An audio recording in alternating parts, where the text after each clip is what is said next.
Today I'm breaking down the top 4 features on the Garmin Striker 4 that most people never find, never use, and to be honest with you, don't even know exist. But once you turn them on, this thing becomes an animal. Let's hop in. First, let's start off with A scope, right? This is short for Amplitude scope, and this might be the most slept on feature in the entire Striker lineup. A scope is buried, right, in a list of menus and off by default, which is why 90% of anglers never use it. So let's go ahead, head down to this menu button. Click that, head down to sonar setup, click that, head down to appearance, click that, and head down to A scope. Turn that on and back out, and boom, there it is, right here. So A scope shows a live sonar return in real time, right? Just like a flasher. However, it's located on your 2D sonar screen. And so it reads instantly when a fish enters your cone. And it gives you that live sonar light feel on a budget unit. So if you're new to sonar, everything over here that you were seeing before I turned A scope on, this is all history, right? This is what has passed past your transducer cone in the past 2, 3, 4, 5 seconds. Over here, as you can see, as these arches are hitting, that is exactly what's showing up in your cone right now. So as you can see, got some arches here, got some fish right there. Oh, another one right there, a little bait ball, doesn't look like a fish at 15 feet. There's an arch, maybe a half arch, so a fish kind of on the edge of the cone. All right, got a half arch right there, so you got a fish on the edge of the cone, maybe a couple fish stacked on top of each other.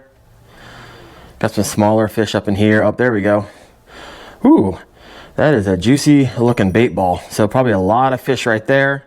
Got another arch down here in this hump, some bottom hugging fish. There's a big fish right there, big old dark arch sitting on the bottom. If you've never turned A scope on, you'll probably never turn it off. All right, so let's go ahead and turn it off right now just because I'm going to try to show you something else and the screen gets busy with A scope on it. Let's head back out of the traditional view and let's go something called split frequency. This is a underutilized feature on the Garmin Striker 4, and because a lot of people just don't understand it, right? And so what you're looking at obviously is 2 different frequencies. On the left you have a 200 kilohertz, you can see at the bottom, chirp.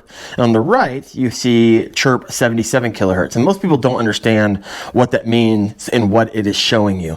So essentially what it's showing you on chirp 77 kilohertz, this is a wider cone. This is a 45-degree cone angle. This is going to cover more water. It's really great for locating fish. However, it's going to give you less detail. The 200 kilohertz, this is a much narrower cone, much narrower than the 45-degree cone you get in the 77 kilohertz range. And so when you run these side by side, it's going to let you to see a wide coverage and detail at the same time. You're going to be able to confirm whether a mark is a real fish or clutter, tell if a fish is directly under you, right, 200 kilohertz, or off to the side, 77 kilohertz. So it's basically like having 2 underwater eyes instead of 1. Head back to traditional, right?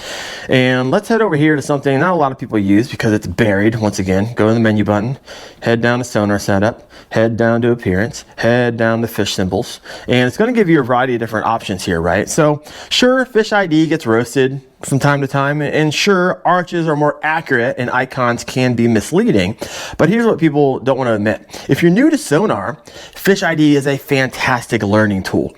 It gives you that clear, hey, something's under you visual without forcing you to decode arches on day one. So what you can do is you could just have fish icons, which is shown right here. It's going to show you like a small, medium, and large, or the Garmin's interpretation of what's down there. It's small, medium, or large fish. Then you're going to give the options, go down to sonar setup, go down to appearance. This is going to give you just the fish icon and the depth, so you don't have to like guess to make, using the range lines over here. You can also go up here.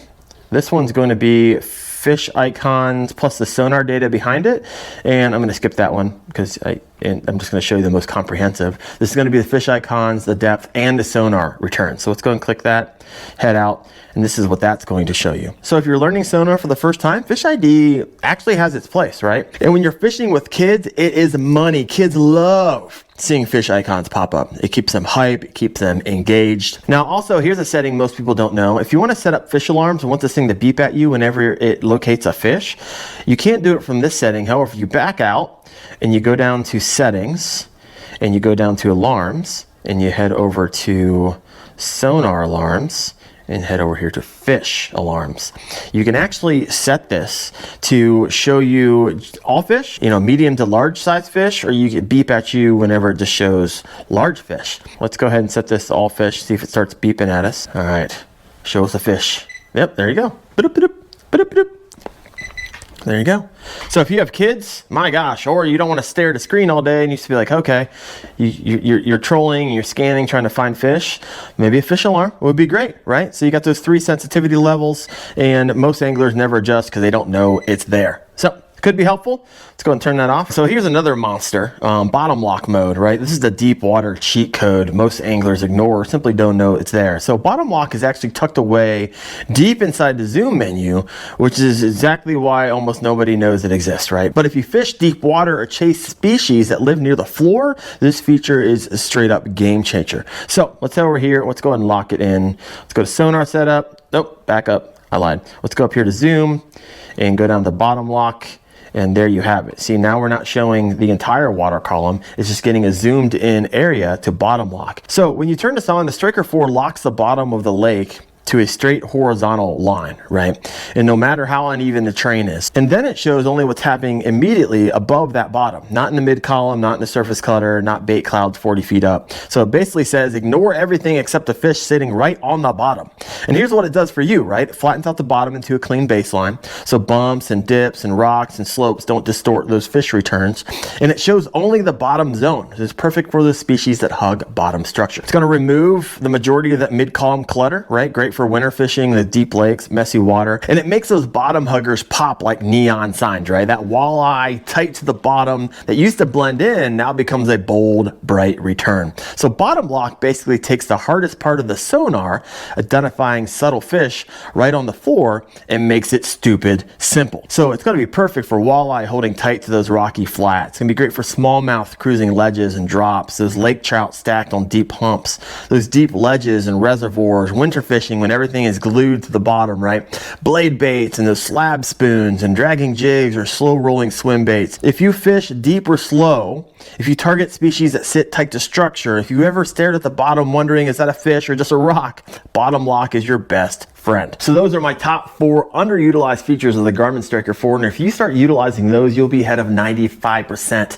of other anglers who simply just use this unit as a way to tell the depth and a way to tell their speed. However, if you want to level up your game and really understand what you're looking at on those 2D sonar screens, I got the video for you, how to interpret 2D sonar so you can get on fish faster. Check that video out right there. Thanks for watching, guys.